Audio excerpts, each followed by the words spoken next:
Bismillahirrahmanirrahim. Assalamualaikum warahmatullahi wabarakatuh. Selamat datang di perkuliahan pengantar sistem informasi. Pada pertemuan kali ini kita akan membahas manajemen proyek sistem informasi. Baik, ini tujuan pembelajaran pada pertemuan kali ini.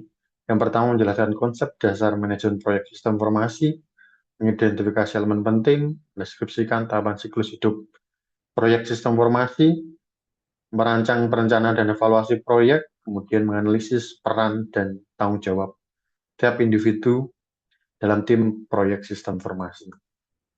Baik, ini pokok bahasan pada pertemuan kali ini ada 5 konsep dasar manajemen proyek sistem informasi, yang kedua elemen utama manajemen proyek, kemudian siklus hidup proyek sistem informasi, desain dan pengembangan sistem, serta implementasi, pengujian, dan debugging.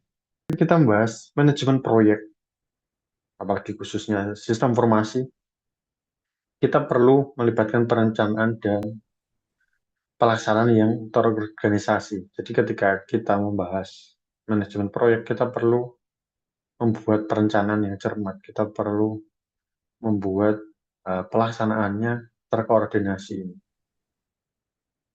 Kemudian ada 3 elemen utama atau 3 elemen penting dalam manajemen proyek. Yang pertama, ruang lingkup, scope. Jadi ketika kita membahas manajemen proyek, kita perlu membatasi ruang lingkup pekerjaan kita mau sampai mana.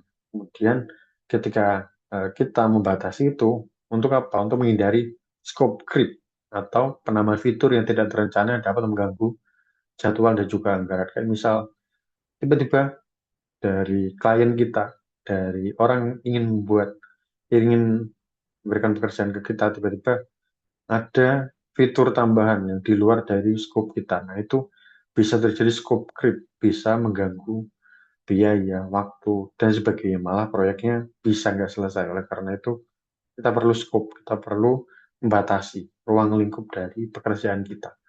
Kemudian yang kedua, ada waktu dan penjadwalan.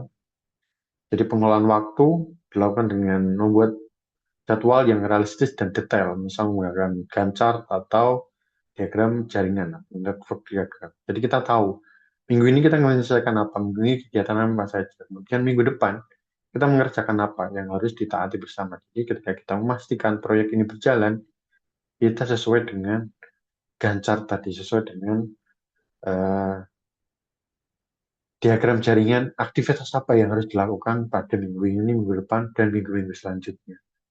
Kemudian ada elemen yang ketiga, ada biaya dan anggaran atau RAB.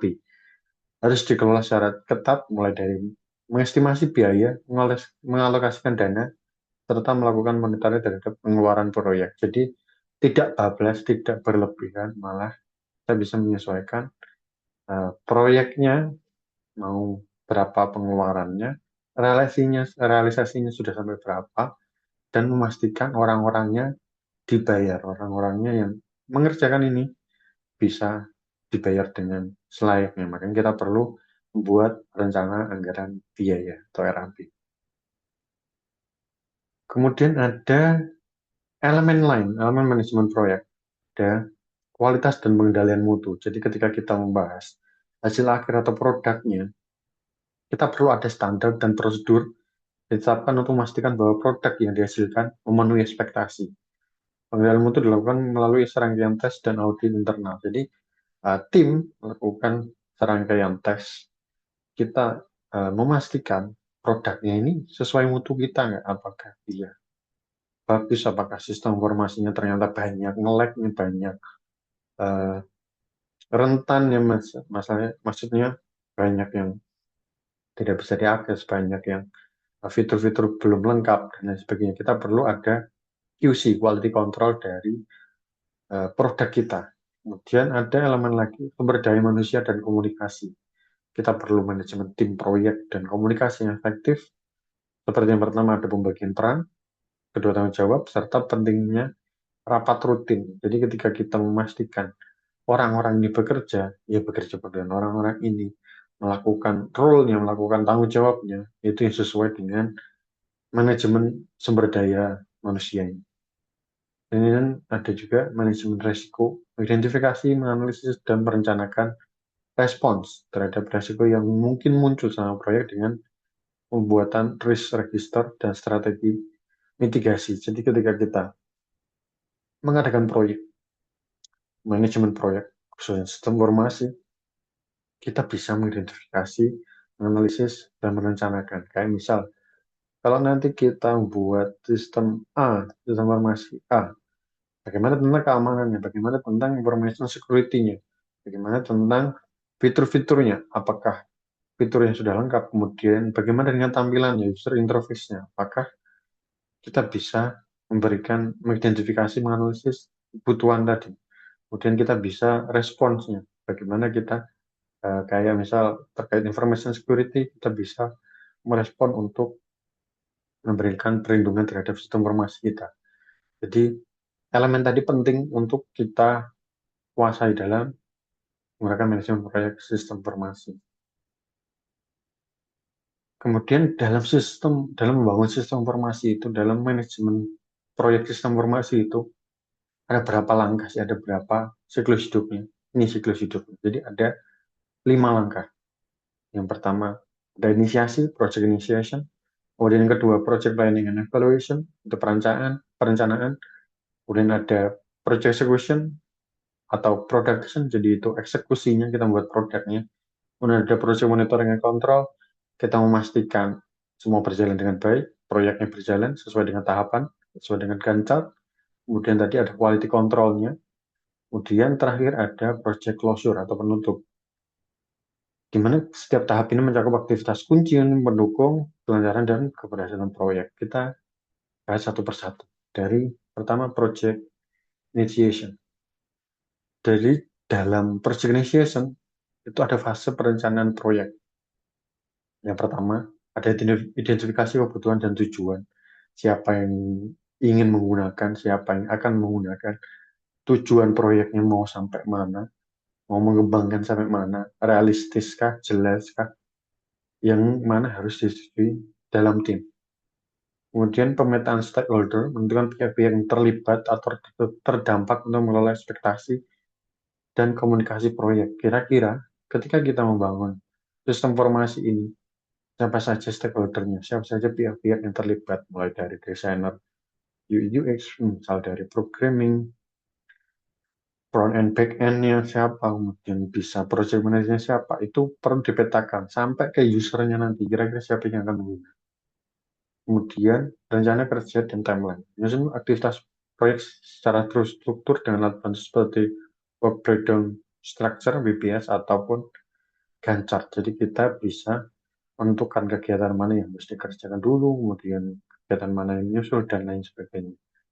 Kemudian ada definisi variable yang jelas, di mana menetapkan hasil akhir proyek secara jelas agar memudahkan evaluasi dan menjamin kualitas output-nya.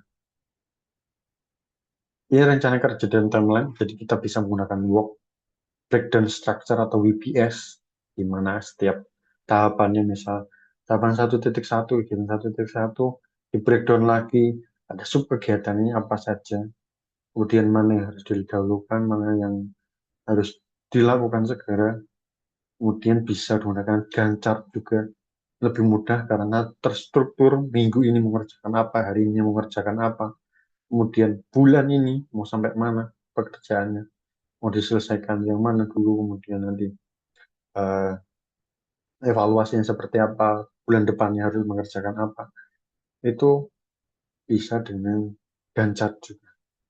Jadi ada uh, dua referensi dalam mengerjakan manajemen proyek sistem informasi, bisa WPS, bisa Gantt chart. Kemudian yang kedua ada project planning and evaluation, di mana kita menggunakan, kita mendesain dan melakukan pengembangan sistem.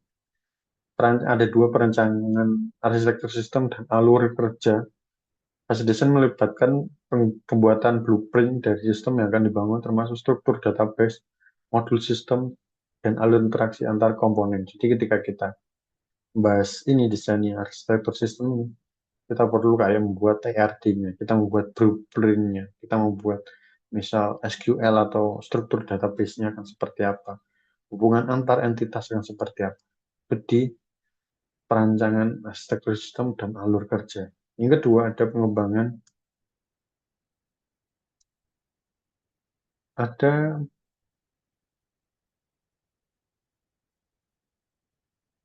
ada pengembangan yang kedua, ada pengembangan prototipe atau wireframe, di mana prototipe memberikan gambaran awal antarmuka dan fungsi sistem.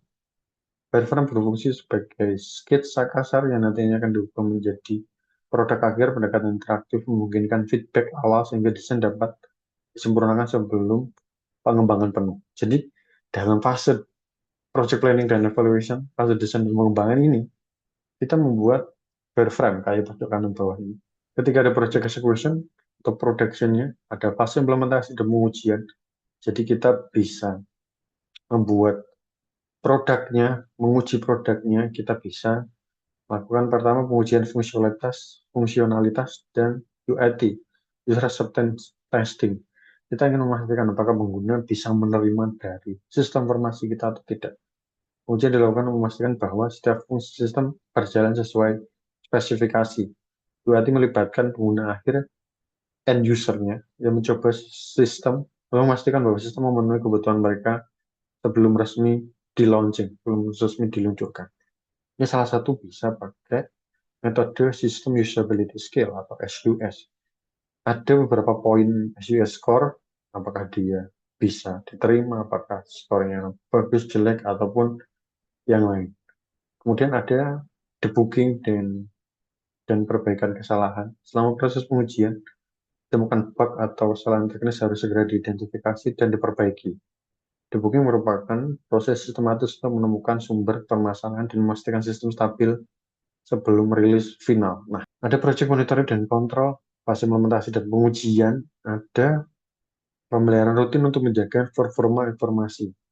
Setelah implementasi, sistem membutuhkan pemeliharaan berkala untuk memastikan performa tetap optimal. Hal ini meliputi monitoring sistem, pembaruan perangkat lunak, dan penanganan masalah yang muncul secara cepat. Contohnya ketika kita membuat versi beta, ada banyak masukan nih dari usernya. Oh, kurang ini tampilannya, lebih bagusnya kayak gini. Tampilannya, fitur ini lebih detail lagi membahas A, B, C, D. Makanya di update software atau update sistem informasi selanjutnya, itu akan ada masukan-masukan tadi, mengakomodasi masukan-masukan yang tadi. Kemudian ada dokumen teknis dan pelatihan pengguna, di mana pengguna perlu mendapatkan dukungan teknis serta pelatihan untuk mengoperasikan sistem dengan baik. Ini termasuk penyediaan panduan pengguna, sesi pelatihan, dan layanan bantuan yang responsif. Jadi ketika kita membangun sebuah proyek sistem informasi, kita nggak hanya memikirkan sistem informasinya, tapi kita juga memikirkan usernya apakah bisa menggunakan atau tidak. Kita latih dulu usernya, kemudian si user ini bisa bertanya, misal ada kebingungan ketika menggunakan sistem informasi kita. Ya, fase implementasi pengujian ini penting untuk memastikan usernya beneran bisa menggunakan sistem informasi yang kita bangun. Kemudian ada penutup pada project closure, fase evaluasi dan perbaikan, di mana kita melakukan evaluasi berkelanjutan dan analisis kinerja pasca implementasi dilakukan untuk menilai apakah sistem telah memenuhi tujuan awal. Yang tadi kita melakukan perencanaan, kita membuat scope, membuat tujuan, membuat sampai mana proyek sistem informasi kita evaluasi, tarik lagi ke belakang. Apakah sudah memenuhi tujuan awal atau belum? Apakah sudah sesuai dengan rancangan atau belum? Apakah tim sudah menyetujui semua, sudah bekerja yang terbaik? Itu bisa dievaluasi di sini, di bagian akhir, di project closure. Analisis kinerja sering melibatkan pengukuran KPI, Key Performance Indicator, dan umpan balik dari pengguna guna mengidentifikasi area perbaikan. Kira-kira yang diperbaiki, misal fitur apa, misal di bagian database, apakah database nggak bisa dipanggil, apakah database nggak bisa digunakan, itu perlu diperbaiki di bagian mana. Itu ada evaluasi berkelanjutan. Kemudian perbaikan dan pembaruan sistem. Kita ada lakukan update, melakukan evaluasi. Sistem dapat diperbarui secara berkala untuk menyesuaikan dengan perkembangan teknologi dan kebutuhan pengguna. Prosesnya merupakan bagian dari siklus hidup sistem yang selalu dinamis. Nah, contohnya adalah ketika kita batasin proyek sistem informasi kita sampai menyelesaikan tujuan A sampai D. Dalam proyek A, itu sudah selesai. sudah bisa menjawab semua tujuannya, sudah menghasilkan produk yang sesuai dengan perencanaan. Nanti misal ada klien atau ada pihak yang ingin lebih, ingin develop lagi, ingin bangun lagi, ingin melengkapi sistem informasi kita, bisa project selanjutnya, bisa mulai lagi, udah ada project A. Habis itu kita perbaiki lagi di project B. Project B menyelesaikan tujuan 1 sampai 4, berbeda dengan yang project A. Kita perbaiki lagi. Nah, itu dia akan muter lagi, kan? Kita akan melakukan perencanaan lagi sampai mana skop atau batasan proyek manajemen manajemen proyek sistem informasi kita, kemudian sampai mana hasilnya, nanti produk akhirnya sampai mana, end usernya sampai bisa menggunakan aplikasi ini sampai mana, itu dilakukan perencanaan lagi sampai nanti akhirnya balik lagi ke project closure. Kita memastikan nanti kalau ada project lagi, kita berkaca ke proyek sebelumnya. Proyek sebelumnya skopnya sampai mana nih. Kemudian proyek selanjutnya kita bikin skop baru. Kemudian kita lakukan siklus-siklus yang berulang. Kayaknya bisa dikatakan siklus hidup dari manajemen proyek sistem informasi. Kemudian ini yang penting, yang perlu kita ketahui bersama, perlu teman-teman renungkan juga. Ketika kita ditanya peran dan tanggung jawab individu dalam tim proyek sistem informasi, kita ingin jadi apa? Contohnya ada 8 ini. Pertama ada proyek manager, jadi manajer proyek yang dia ngatur semua pelaksanaan proyek, dia memikirkan bagaimana sinergitas dari antar departemen, antar kebidangan di manajemen proyek itu, kemudian bagaimana mulai dari desainer, mulai dari programmer, semuanya, mulai dari support engineer, dia saling bersinergi untuk proyek ini yang dikelola oleh project manager atau manajer proyek ini.